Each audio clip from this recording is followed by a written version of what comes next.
Ladies and gentlemen, welcome to another Sales Hacker webinar. My name is Gaetano Donardi and I run digital marketing here at Sales Hacker.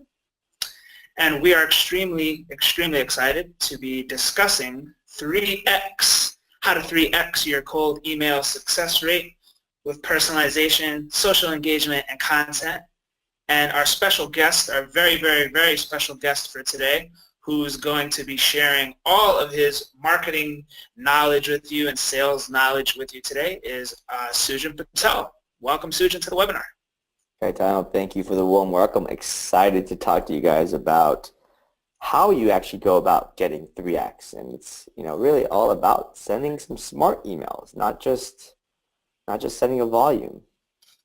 Absolutely. I love the quality over volume approach, and we're going to get into all that good stuff here today. But before we dive right in, I just want to kind of outline a few simple housekeeping matters for the listeners. So this session for the listeners is being recorded, and this session will be immediately available to you afterwards. So in case you need to jump off, or you have a colleague or a friend or maybe your manager that you want to share some of this golden knowledge with him or her, this will be available for you afterwards, so don't need to worry about any of that stuff. You don't need to worry about missing anything. And we also love the fact that our webinars are more interactive, or at least we hope that they're more interactive than other webinars out there. So with this in mind, we ask you a couple of things. Feel free to go ahead and use the chat feature. Introduce yourselves, your name, your title, your company, how large or how small your sales team might be. That could be a good way to spark some discussion. And we also want to hear from you. Sujan wants to hear from you as well. So please feel free and go ahead to ask questions as we go through the webinar. You can type them right into the questions panel or the chat, however you want to, and we'll be cherry picking them out throughout the session, and then at the end, if we have some time left over, we'll be cherry picking more of them out because we want to get your questions answered as we go throughout this presentation. And of course, if we don't have time to get through all of it, you can hit me up after. You can certainly hit up Sujan directly after, and we'll share how to get in touch with Sujan as soon as we're done. So now that we have that out of the way, I would like to pass it over to Sujan Patel, who's going to take you through the right way to send smart cold emails. Sujan, go ahead and take it away for us.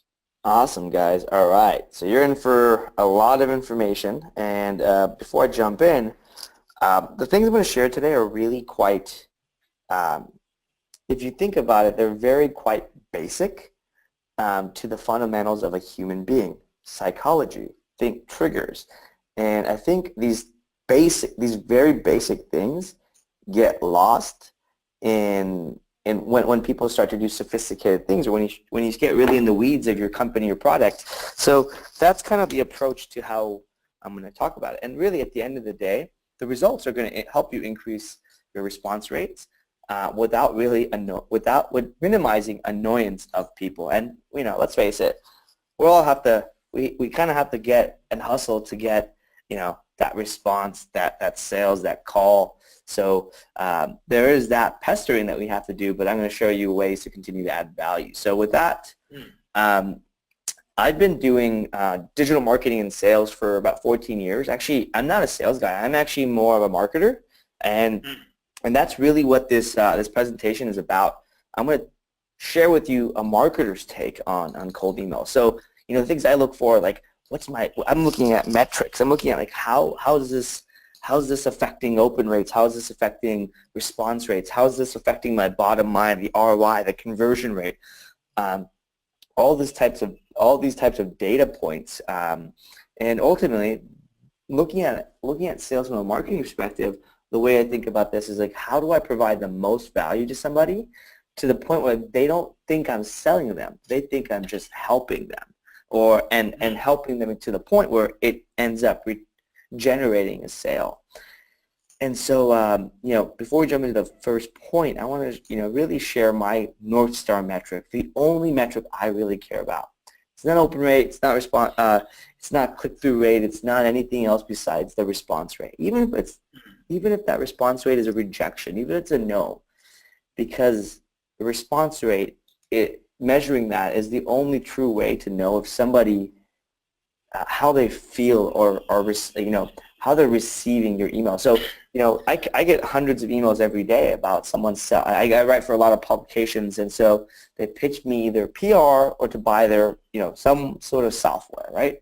And I don't respond to any of them because most of them are not at all engaging. On the PR ones, I lose them at the first sentence.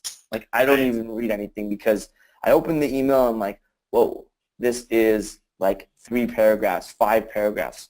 Not going to bother because I've already lost attention. So Absolutely. Yeah. Sorry, Katana, you have something to add there?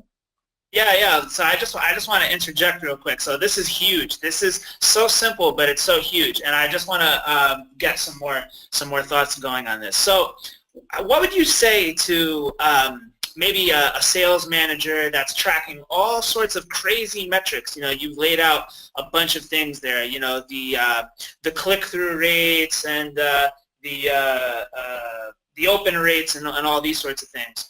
What would you say to a sales team that is maybe at mid-stage or maybe starting out, and they feel that they're kind of all over the place and trying to exert a lot of energy with tracking all these crazy metrics? How can like a frontline rep push this up to his manager and say, look, all we really need to do is monitor the response rates, and then from that point, like, what tips would you give to sort of track the sentiment of those responses? Like, what's a scalable or maybe an organized way that sales teams can go about tracking how these responses are coming in and maybe measuring over time, like the sentiment of these responses? Yeah, so in a few slides I'm going to share some kind of details on like the clicks and how you can monitor and measure and really start to see the value of that in terms of analytics. But it comes down to conversations started, right? So most people are selling something that requires a conversation. Unless you're self-service SaaS or you're pushing e-commerce or something, I think a lot of times the flow goes, you send an email, and what you're really hoping for is somebody to jump on the phone so you can share this, you can do a demo or something of that nature. So look at how many emails you send out, then look at the next is the response rate, and then the number of calls scheduled. And I think there's lots of sales managers and ops guys and marketers who think like, oh, but we need the click-through rate. The click-through rate was really bad. You know what? Like, I turn off all the tracking in all my emails because I found that actually reduces the deliverability. It reduces it increases the likelihood of it going into the promotions or spam tab. So even if you have a custom domain and things like that, I usually send my emails, I send my emails raw, and there's no real tracking or much tracking on it. All I'm looking for is a number of people who respond. And again, looking at it from a metrics perspective, you're as SDR or BDR, you're in the front lines. You don't get an A for effort. You get an A for, you get commission for closing deals. You get a commission. And you don't get, you might get a performance or a bump in pay for getting more demos and closing more sales. So look, think about it as open rate to response rate, from response rate to what's a booking rate, what's your booking rate, and that's not that might not even be a metric you can track in in your sales, your prospecting tools. It might be something you track in your CRM. So I try to keep it to that level. Right. Love it. Great tips there. And I know you're going to have very more in-depth and actionable tips on actually how to get that response, because I'm sure that's the question that people are thinking right now. All right, well, how do I actually get the response? So I'm sure you're going to go into that later on, so I'll let you roll along here. Perfect. And you teed it up for me very, very nicely. The first and foremost thing is to have a clear call to action or an ask. So super simple, right? Oh, yeah, my call to action is super clear. Most emails I get and I've seen sent, so Mailshake, our sales tool, we've sent about 15 emails in the last 8 months. I've studied the raw data of this, and I've understood, the more I look through this, the more I'm like, oh my God, people are just not following the stuff that's logical. because it's Right. too complex. So I see a lot of times like, hey, let's let me know if you're interested. Um, I would love to do a demo. Oh, alternatively, you can look at this link, or alternatively, like you can click on my calendar. Like that's 3 or 4 things. No, Right. Right. you do the pitch, and I'll talk about more of like the pitch and more of that stuff later, because this is the most important thing.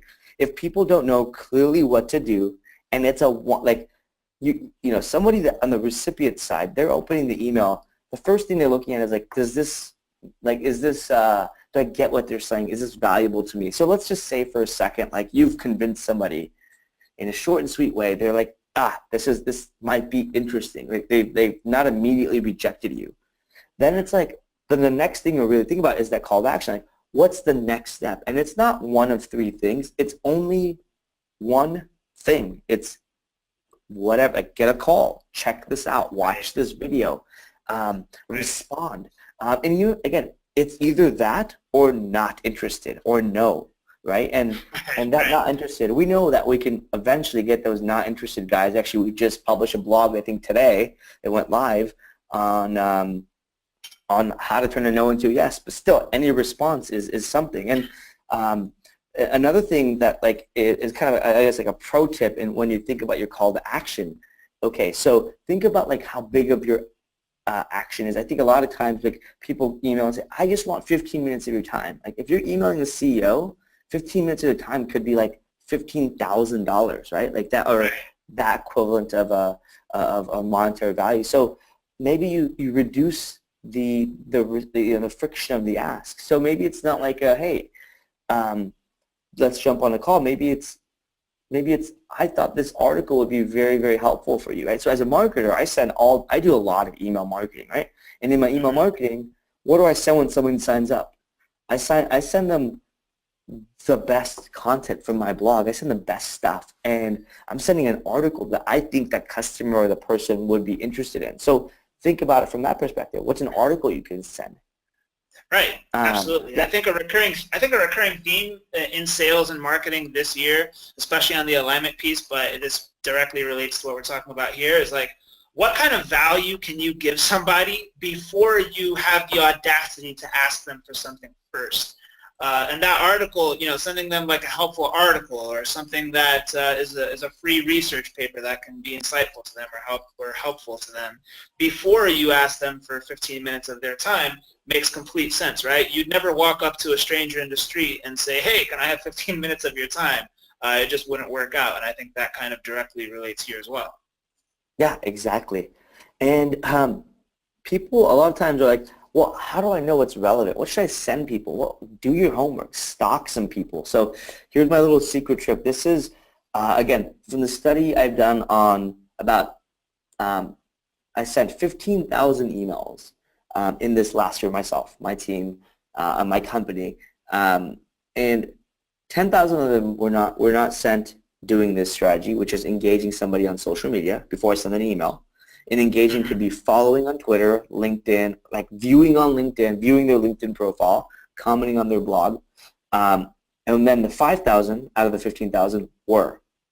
And we saw a 35% increase in response rate. 35% Wow. response rate. Wow. Huge. That's And you huge. know what it comes down to is that like that person that I'm emailing might have heard of me. It's not a cold email. It's like a slightly warmer email. They're like, this guy's name is just, it's, I've seen this guy somewhere. Or, again, these little things Right. that make a difference. And all it is following them on Twitter. If they're, and again, you have to look at your industry and see what's the most relevant, right? So if you're selling enterprise software, and you're selling to, let's say, VP of sales, VP of marketing, you bet they're writing content or sharing good stuff on LinkedIn. Don't just follow them.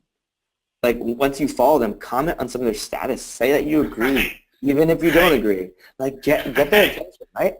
Right. Right. Because you have it, and then, like as a marketer, I do this. We sent a lot of emails.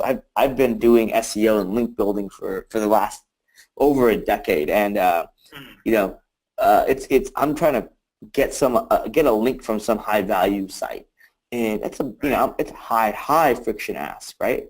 I'm trying to Right. convince them I'm not some spammer random guy, and like I'm Indian. I've got a very Indian name. You know who I Right. compete with? The millions of Indian people who sell SEO services. So like I've got like Right. a very Right. big disadvantage because Right. and it's not a normal name, and that's fine. So Right. but I found that just engaging people on social and figuring out what channels they are. So if I'm selling B2C, I'm gonna go figure out what the heck channel they're on. And not everybody's on the same channel, so do that first. And especially on the B2B side, LinkedIn and Twitter are usually great. So what I do, and this is kind of a pro tip here, is anytime I build a prospect list, I use full contact or Clearbit Enrich to upload it through that, or I'll have my pretty much data extractor or tools enrich the data for me, so I know the social media profiles immediately. I know their crunch base. I know the information from their blog just like in 2 seconds. And this stuff is like, I think it's like 3 cents an email, right? And so it's not that expensive. And Right. honestly, it's as simple as like in some of these cases as uploading a CSV. Right. It's simple. And I love the fact that you mentioned full contact and Clearbit. At Sales Hacker, we're huge fans and users of both of those services. So definitely shout out to them. You can get lots of value from that. But I also wanted to kind of flip the script a little bit on you, Sujin, because here's another thing that kind of happens a lot, especially on LinkedIn. And I don't think that salespeople mean to do this. I think it just happens. And savvy marketers like ourselves, like I get cold pitches like maybe 5 to 7 times a week. And normally it happens when I can feel when it's coming. I know when it's coming, right? Like somebody with like SDR, business development, or like account executive viewed my LinkedIn profile, right? Then they friend request me, or they connect request me, however you want to call it for LinkedIn. And then I know, okay, any day now I'm going to get that cold email that says, hey, I recently saw your post, let's connect. So what would you say for like those people who are really trying to pursue that social selling strategy really aggressively? How should they balance like, the time of lapse before they actually go ahead and connect with someone? Because I think that's a really important thing. We can, as people like ourselves, especially myself, we're getting pitched all day long, at least 5 to 7 times a week, in some cases more, some cases less. How should they go about sort of spacing that time out before they engage on social and then, follow up? Because we can feel it coming, and I know myself personally, I don't really like that. I kind of prefer some time lapse in between. So how would you kind of advise from that standpoint? Yeah, so I'm actually on LinkedIn right now, and I'm looking through like connection requests, and I see an account manager, and they're saying, I came across your profile this morning, and I thought it'd be great to connect. And I know like within the next Yeah. hour or day, he's gonna go and send me this message, right? I'm Right. on It's like coming. high alert. I'm on high alert, right? The Code highest red. alert I Code can be. red. Yeah, exactly. So I'm on high alert for LinkedIn. Email, I'm not. I Yeah. might, Yeah. and if the only way I'll know that they are from LinkedIn is if they say it, right? But Yeah. like, I'm on high alert to like get a sales pitch, but I'm not on high alert to get content. I'm not on high alert like I don't. It's not that I don't want to hear from that person. It's that I don't want that person to sell me. So Yeah. look, wait a day or two. You could do that. That's one way. But I'm going to talk about this in a bit. But send them something of value. Solve their freaking problem. Like, okay, so you might not know every individual you reach out to. You're never going to know them in that aspect. But like I mentioned, use Clearbit enrichment or full content, whatever. But why don't you go and get? I have a person that his job is to add context to my list. So he'll literally go through and he'll go and follow them. He'll go and engage them on social media on my behalf. But he'll also put like a note insert this is part of the personalization. I mean, he does this because of the personalization. He's gonna be like busy CEO. This Mhm. lots big influencer. Used to be a Right. baseball player, like stupid stuff like that. Like I got a pitch Right. yesterday, and it was because of a tweet I wrote about like one of my friends like launching some sort of email newsletter advertiser, like where he finds like email newsletters that do advertising. Somebody like who has a bigger, better service already was like, hey, they pitched me, and at the very start of their pitch, it said like, oh, I love racing cars, and my Twitter profile is me skydiving, or like my Twitter whatever, like the background, and I'm pretty active about like sharing me loving cars and stuff. And so he's like, oh yeah, I drive an E92 M3. An E92, like that's the actual body style code, like the engine code, I don't know, engine code, like the model code. And I'm like, this guy knows his stuff. He said E92, like nobody knows E92. I mean, only car guys do, right? E92 BMW M3. I'm like, I know, that's awesome. I used to own that car. Like, so I was like, yeah, dude, I was just helping a friend, but like, awesome that you love cars. What's your favorite track? So like, he resonated with me, and that's personalization. But like, my walls are down. Like, I want to talk to the guy because I like cars. So all it takes is for somebody to actually add some context to that information. And so that guy sold me like minute one of when he saw it. I know it. But like, he spent, the first 30 seconds going to some of my social profiles. Right. I love it. Great tip, and it's so simple, right? And it's just what people are not doing, and they could be doing, and it's not that much more work to take that approach. So great tip there as well. Exactly. So the next two things are kind of 1 and 2 because they go really well together. And so, first thing is take. This is really sales and marketing kind of alignment, but your marketing team usually is creating a bunch of content. I mean, if it's 2017, they should be if they're not. Like, go take some of their best content. In fact, like what I typically do, again, I'm a marketer. I go tell my sales team, like, hey guys, here's like 3 articles that I think we wrote for the customers. Like, we wrote because customer support was saying these are the questions they asked, or we wrote because you, the salesperson, or like the SDR was like telling us this information. And so, like for our agency, I run an agency called Web Profits. I've got more jobs than Ryan Seacrest. That's my like joke. But anyways, most of the time that doesn't go well. But so anyways, my point is I've got we've created like 3 or 4 pieces of content. One's a video, one's an ebook, and one's a blog post that are the things that as soon as our salesperson gets on a call, and we only do inbound, but like the first, and so this I'll show you, like every time the end of the call, someone's like, how are you different? At least this is what they're thinking through. How are you different than a million other agencies out there? Right. Prove to me you've done this. We're looking for case studies or something like that, right? And so what I do is at our salesperson at the end of the call, they're like, hey, they're going to preemptively say like, hey, we're going to send you a few articles that really describes how we're different than the millions of people out there. And like we literally just like call ourselves out, and a few videos and like and so our key differentiators, we have an in-house style team.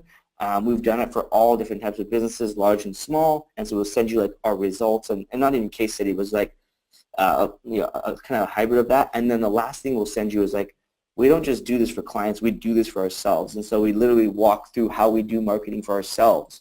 And so the person relates like, that's how I find you. So anyways, our salesperson ends the call saying that, right? So I create that content because everybody kept asking that. And so you can say it all day long, but when you share a piece of content, it's like the fact that it's already been out it's like almost like somebody else vouching for you, but it's your own content. So try to do that. And what I found is when I send an article, initially, if I send a sales email after I followed somebody on LinkedIn, the ones that everyone's expecting high alert on, I'll send an article. I'm like, hey, I think you'll like this article. It resonates with blah, blah, blah.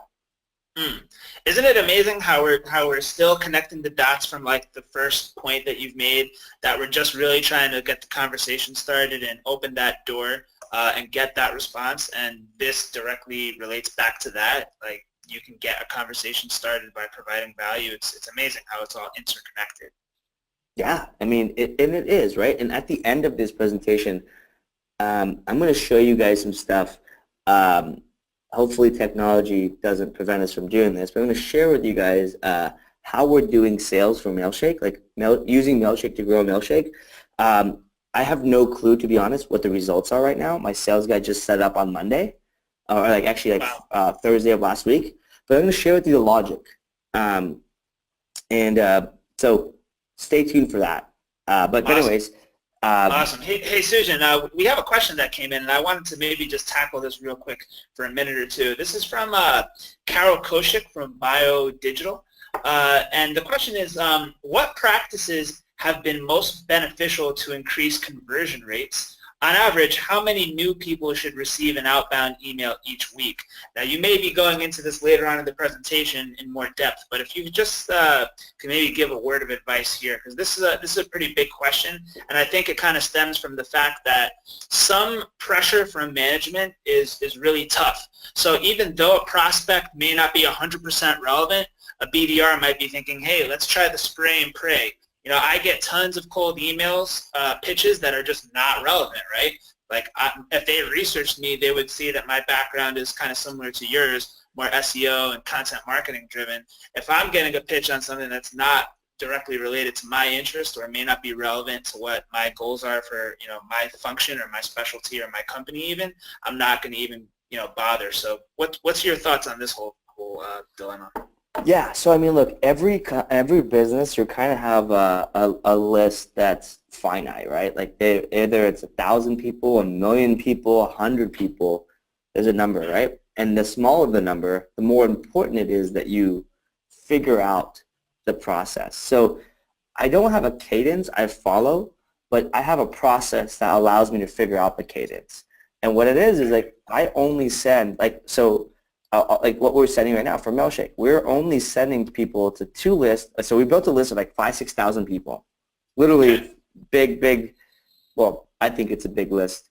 One is SaaS, one are people who are hiring salespeople, right? If you're hiring salespeople, SDR specifically, we're going to reach out to your VP of sales and offer you Mailshake as a tool. So because we think that's relevant. That's a trigger that that's something we've kind of hypothesized. So we're not going to go and send out 3,000 of them. We're going to send out 100, 200 to figure out if our messaging is correct. Make it work.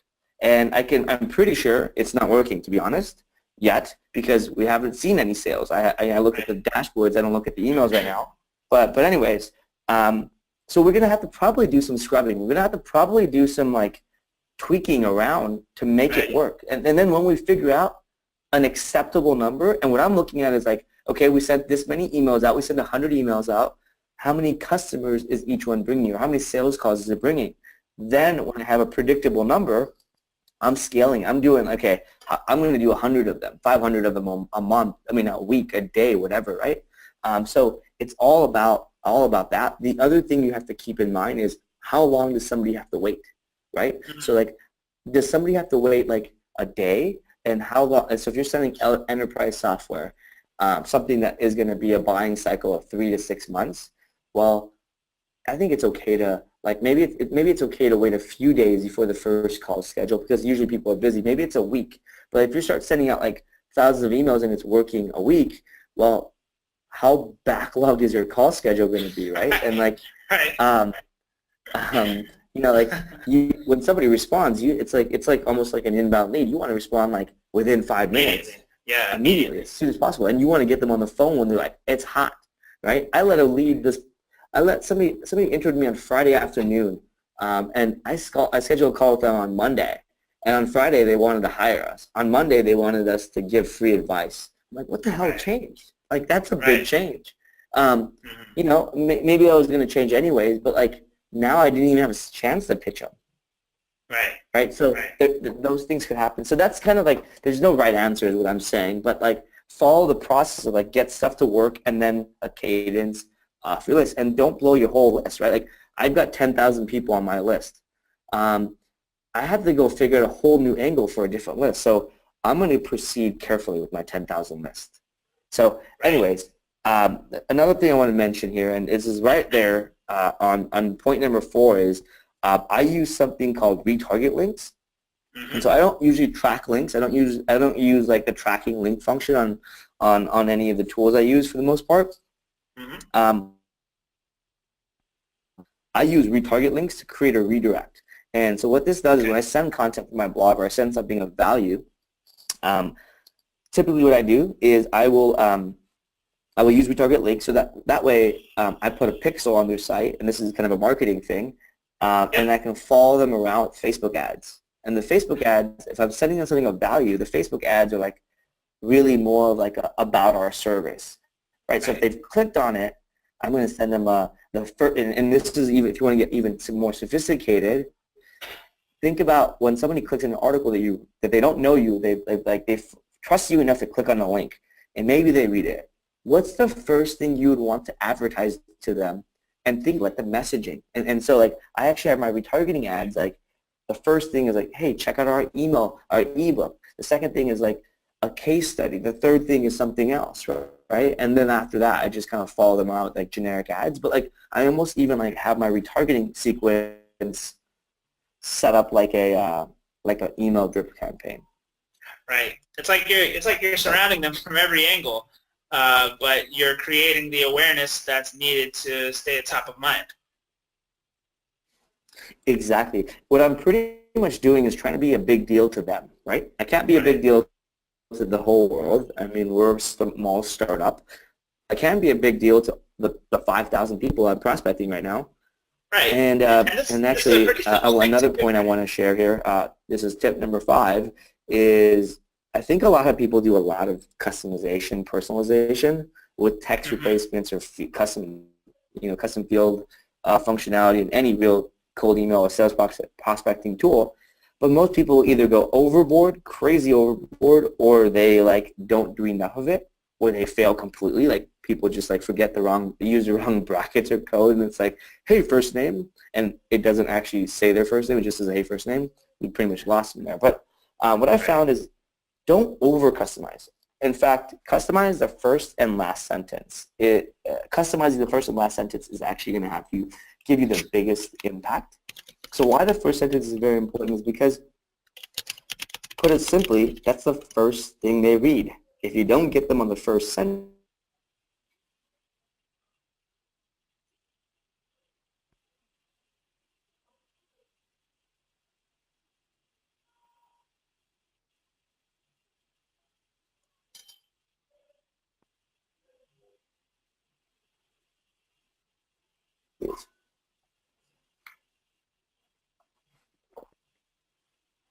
you guys Hey, there? Sujin.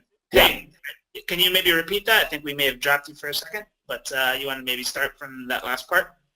Yeah, so pretty much what I was saying about the first sentence is when the first sentence is like the first thing they see. You need to get their attention. They've opened your email. You now got to get their attention and reel them in.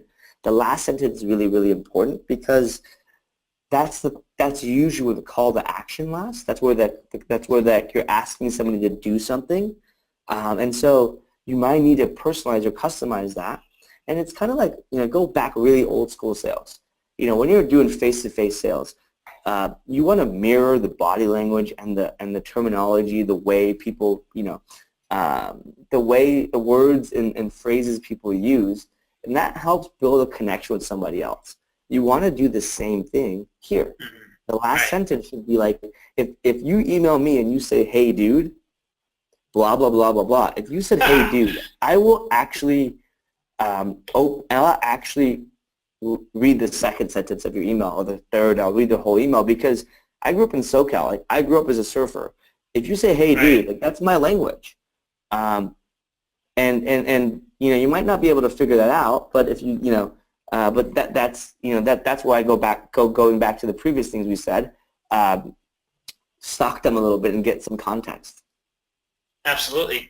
So once a rep trying to pitch me on something researched me and understood that I speak Italian and sent me some phrasing in Italian, which I thought was really impressive. Even though they didn't speak it, they used like Google Translate to figure it out. But that goes back to doing your research and customizing and personalizing to the right person at the right amount. And just like you mentioned there, you're from Southern California. Someone said, dude, boom, look at that. automatic interest. Exactly. Oh, by the way, those people I just, 5 minutes ago we talked about, or 10 minutes ago we talked about, I just accepted I got a pitch on LinkedIn, let somebody asking me to connect. I already got the email pitch. That it Look at that. is a record of 11 minutes from when I accepted to when I received it. So don't do that. See? That's too short. You see? Yeah, and I think this is like such a big problem now, and I'm trying to understand like where it's coming from, and I have a feeling that it could be like one of two things. It could be that reps are just not educated enough, which is why we're putting out content like this to help them. Or number two, it could just be that immense pressure is coming from management, and there's just a lack of alignment on reps and managers on setting the realistic yet achievable goals. I don't know. How do you feel about that part of it, Sujan? I think it's spot on, right? And it kind of just goes back to like there's a finite amount of people that you can contact, and if you don't have it figured out, sending more is not going to actually get you anything. It's just going to annoy more people. Right. One stat I actually want to share here with personalization, because this is really, really important, is that this is not a study we conducted. This is a study that was conducted privately, but we found that the open rates are slightly higher when you personalize. But look at how much higher the response rate is.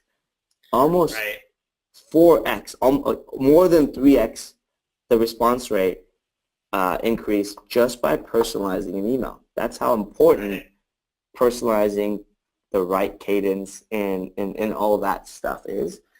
Because there's no way, like if I were in front of you right now and I was selling you on something you didn't want to hear me talk about, or if I was at a networking event or something, I was at SaaStr and I told you about Mailshake and you never did any outbound sales, your eyes are going to glaze over at some point. If I'm not a complete moron or bad at sales, I'm going to realize I probably should not sell you on something, but your eyes glaze over, your body language starts showing. That doesn't happen in cold email. You don't see that in an email. The way you look at that is you look for positive triggers. You look at the response rate, and you don't go and say, when you have a conversation, it's usually I say some words, you say some words, I say some more words, and I might say sentences at some point. And this kind of goes to a few more points about keeping your emails short and sweet. Because you've never had a conversation that's one-sided and then the sale happens. You usually have a actually, in order to have a conversation, you need to have two people talking. I think that's the definition of a conversation. I may be wrong, but I'm pretty sure that's the definition. I like to keep my emails 3 sentences max. Now, look, this is an impossible task. You're not going to hit this 99% of the time, but you got to go after it. And what this will force you to do is it'll keep your copy short as you humanly possibly can. Cut out things. Reread your copy. Reread your email that you're going to write as if you were talking to somebody. Call your friend up and say, hey, can I run something by you? You don't know anything about what I'm doing, but can I just read this to you? And if they're just like, what? And you usually call yourself out, like you're going to remove words that don't need to be there. You might remove the second sentence of your email. I found, by the way, interesting stat. When you do this exercise of reading this thing out loud, your email out loud, usually people will remove the second sentence, because what happens is that when you're writing it down, you write the first sentence down, you're introducing yourself or something of that nature, and then you put in the second sentence that like kind of piggybacks off or tries to turn it from like introducing yourself to the pitch, and then you write the third sentence and you realize that the third sentence is actually the thing that you're saying to turn it into a pitch, and the second sentence is just a waste of words. But it's really weird. And again, this is just from auditing our customers and talking to qualitatively, dozens of SDRs. But anyways, I look at, as a marketer, I look at my emails as ad copy. I'm looking at it as if I'm writing Facebook ads for somebody. You know, I want to get their attention. Right. Never in the history of mankind does longer ads work, right? You don't see, like Apple, right? Like 1984, think different, 2 freaking words, right? Right. That's Right. 2 words. Like Nike, just do it. Well, look, that's really hard to like get 3-word emails that just won't make any sense. But Right. keep your emails short and sweet, and at the end. So if you think about it, your first sentence should be introducing yourself. Your second sentence should be something about what the heck you're selling, pitching, the value prop, an article, what have you. The last thing should be a call to action. You don't have much to work with. No. No. And I know what's gonna happen is that you're not gonna be able to get 3 sentences. No big deal. Nobody ever does. I can never 100% follow that rule. Even if when I'm writing an email, I have it on my whiteboard that says like 3 sentences max. I don't follow. I can't follow it to the T, but it ends up allowing me to create shorter, more condensed emails. And speaking of more condensed emails, it's all about how scannable your email is, right? This is an email using Guessware. Oddly enough, our competitor, but I wanted to show this because it's a pretty good email. Like, it's long, okay, but it's scannable. Like, I look at the first sentence, I skip the second sentence, to be honest. Like I said, I do that too. I skip the second one all the time. All the time, because it doesn't matter, because you know it's some BS, right? And I look at like, oh, these guys work with, you know, Zenefits, New Relic, blah, blah, blah, and here's the bullet points it does. Call, done. I wouldn't speak to Yesware because, you know, this email is not for me, but like, that's how I interpret this email, and that's usually what happens. Right. Yeah, I get so many of those. First sentence, I look, all right, I see what it's from, it's a pitch. Second sentence, I don't really care. Go right to the bullet points. It's scannable, like you said, and that's like kind of the same way we've adjusted Sales Hackers content marketing. Before, it was more like narrative style, where there would be like larger blocks of paragraphs, and then, you know, as there's more and more and more content, just like there's more and more and more emails, you gotta space it out and make it simple, scannable, digestible, and fast. So I love that tip right there. Exactly, and when you make it scannable, you'll realize like, somebody like likes this one part of the email. Somebody might like the other part of it. Like, you'll find other things. Like, going back to this point here, you might find that somebody resonates with like reducing the manual Salesforce entries. I mean, hopefully everybody doesn't want to do this, because that sucks. It's a lot of work, right? Yeah, awful. But like, if you're reaching out to somebody maybe more on the senior side, like, increasing meetings. I mean, everybody would want that, but like, maybe that's the thing that gets them. So it allows you to put more information in a short, kind of more condensed form. And you know, speaking of kind of condensing and kind of scrubbing things and removing things from emails, one of the things I found to be, well, one, this helps sustainability, and then it also helps kind of just keep your email and kind of your list to the point and like just very, very impactful without burning things, is to manually review and scrub your email list. So let me just talk about scrubbing real quick.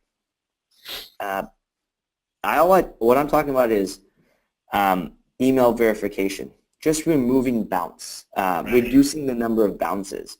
That alone is one of the biggest problems in sales prospecting. It causes things to go in spam.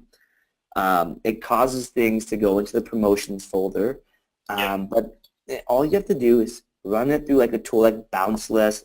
One of our tools, Voila, Norbert has it. I mean, just Google email verification, and boom, you'll find like 15 services that do it well. And just remove those emails that are just inaccurate, right? They're wrong. Maybe they were right at some point, but they're just wrong. The other thing to do, and I have a full-time person who does this, is to manually review the email list. And they scrub it manually too. So what they do is, like, again, that 5,000 person sales list and the 5,000 person SaaS list I'm going after right now, there's about 10,000 people.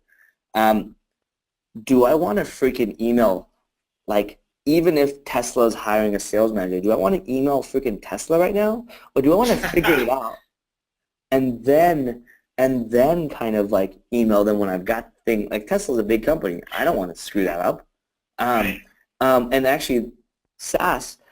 When we originally made that list, we like used while on Norbert, we used a bunch of other tools. You know, we used a few prospecting tools, like Contact Out and whatnot. And you know who got in there? Yesware, Outreach. I know these are some of our competitors. I'm like, shit, I don't want to email these guys. That's my competitors. Right?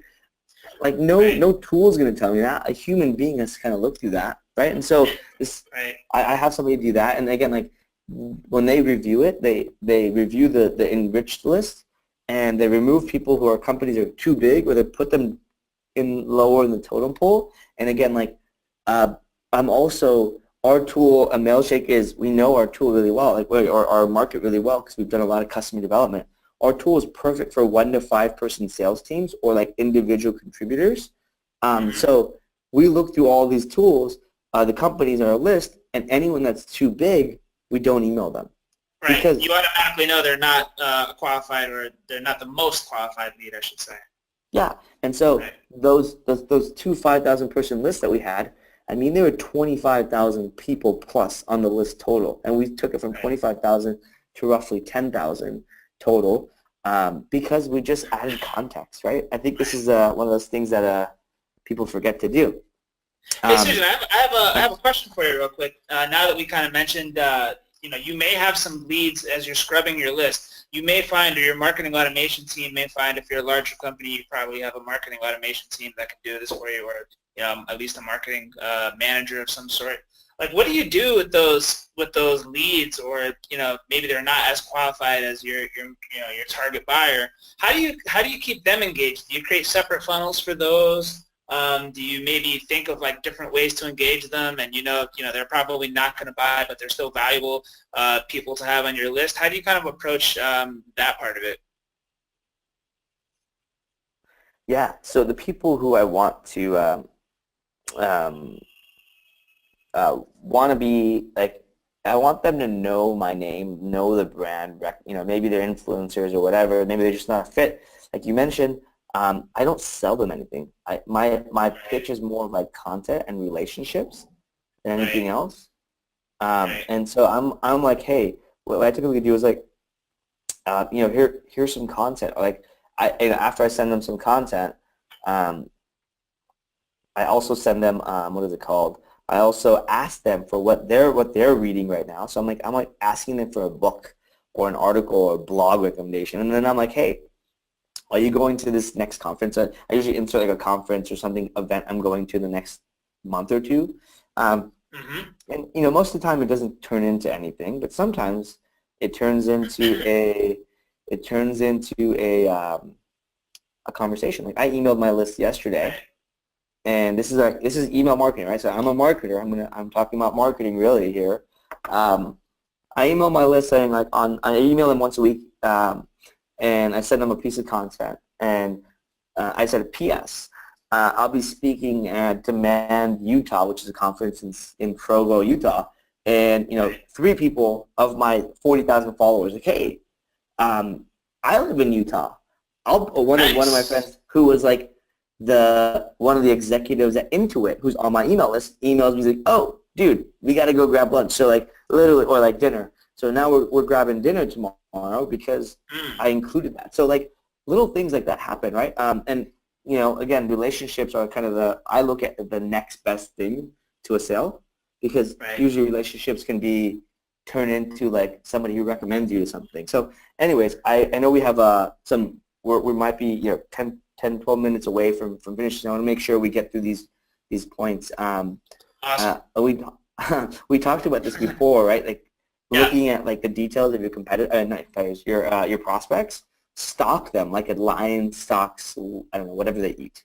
I think lions eat lots of meat. So they're prey. They're prey. Yeah, they're prey. Yeah. Look at their LinkedIn. Find context. Find something that you can say one thing about. Like, I don't know anything about sports, right? And so I found that like there's a lot of tech guys. I'm selling a lot of times to like tech CEOs.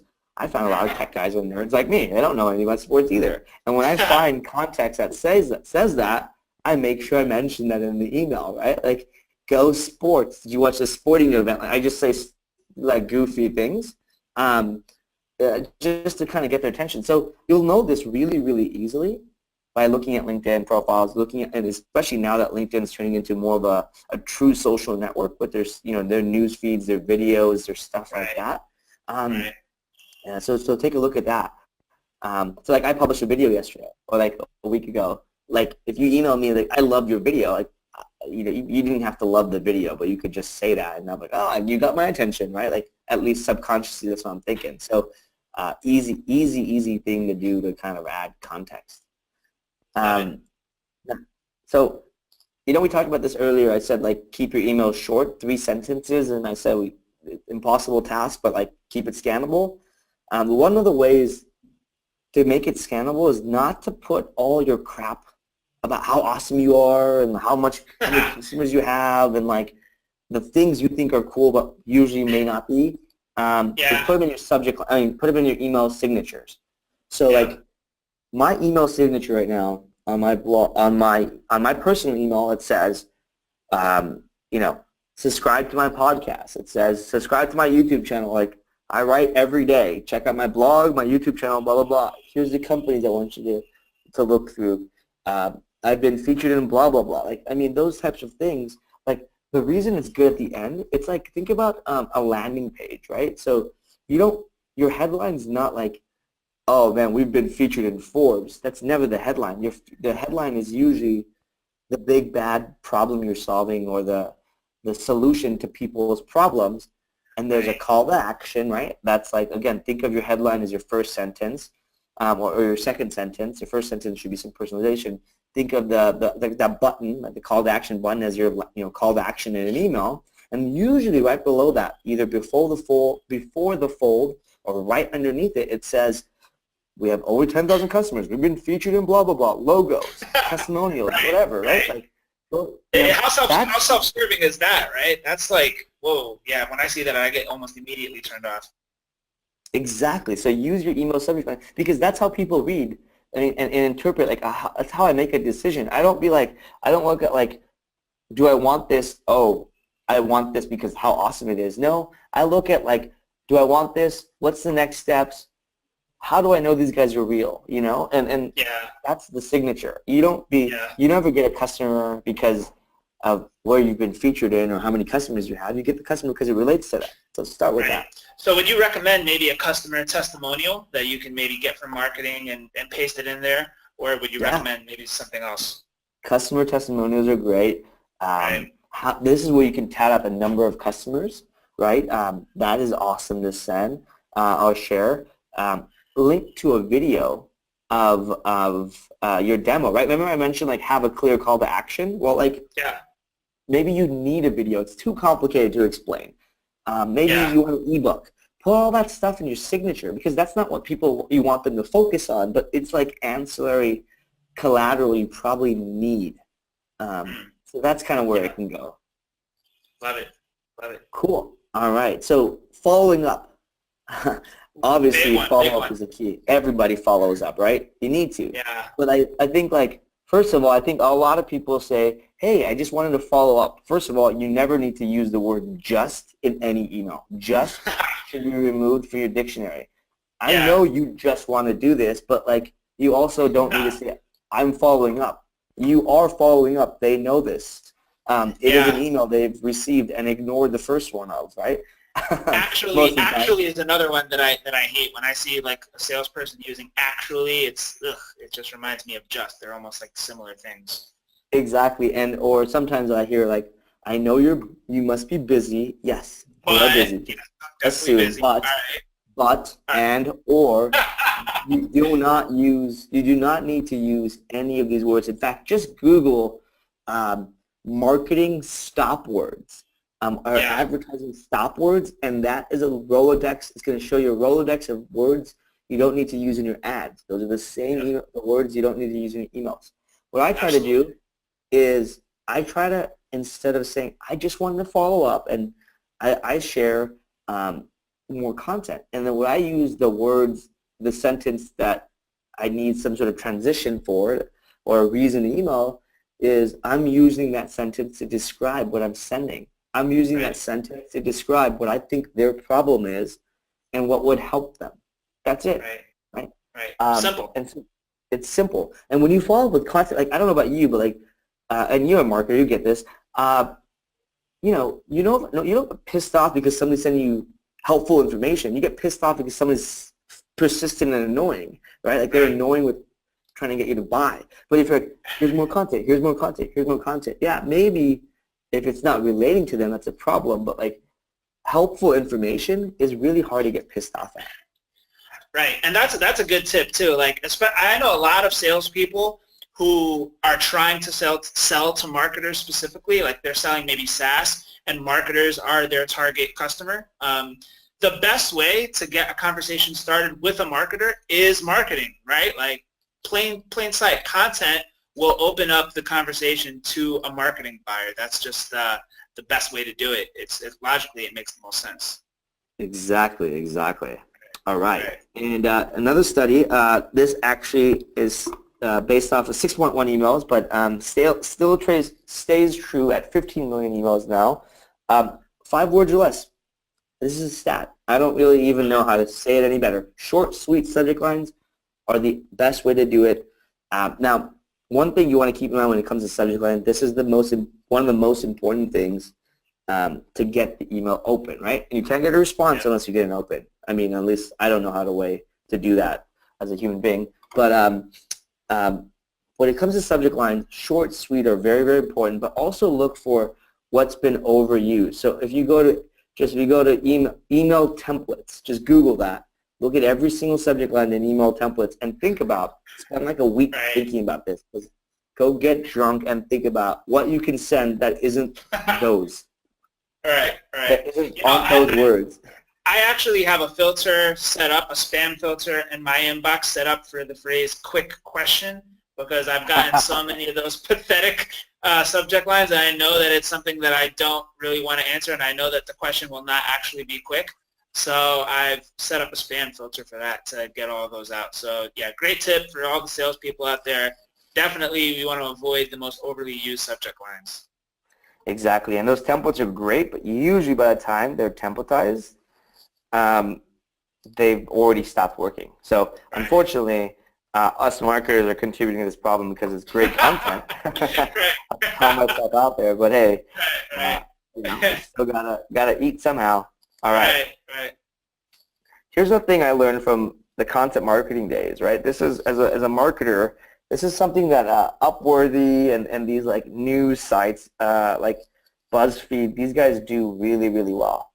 What they do is they write 25 subject lines, or 25 blog post titles for every single article that they write. They write 25 different titles. Why? Because when you write 25, you realize how shitty your first one is. Or maybe you'll realize how bad your second one is. Or like maybe within the action of writing 25, you'll figure out 1 or 2 that work really, really well. So this is just purely a numbers game and practice. You get better. It also forces you just to kind of practice the skill. So yeah, write 25 subject lines. This is, again, the same thing I do as a marketer. I come up with a lot of subject lines, or not subject lines, blog post titles, and I like think qualitatively and choose the best one. And it might not always be the best one, but it's the one that has the best chance of succeeding because I practice. I love it. That's awesome. All right, and this is my last tip before we maybe open up some more Q&A. I mentioned earlier, like, customize the first and last sentence. Well, I feel like a lot of people over-personalize things to the point where, like, it's so personalized, it's not. Right? It's not personalized at all. So just... you can tell it's spam when every other sentence has something that's, like, over-optimized for personalization, right? Exactly. So it's very important that you just minimize the personalization to what's really, truly personalized. And with that, I want to just share real quickly the key takeaways, right? And if you do nothing else, just do these 3 things. engage on social media before sending an email. Follow them, look at their profile, whatever. If you can comment on their blog, even better. Keep your emails short and scannable, 3-sentence. If you can send me a 3-sentence email, I will literally respond. But scannable is the next best thing. And lastly, use your ebooks, your content, all the stuff your marketing team are desperately trying to get the word out about in your emails. Awesome.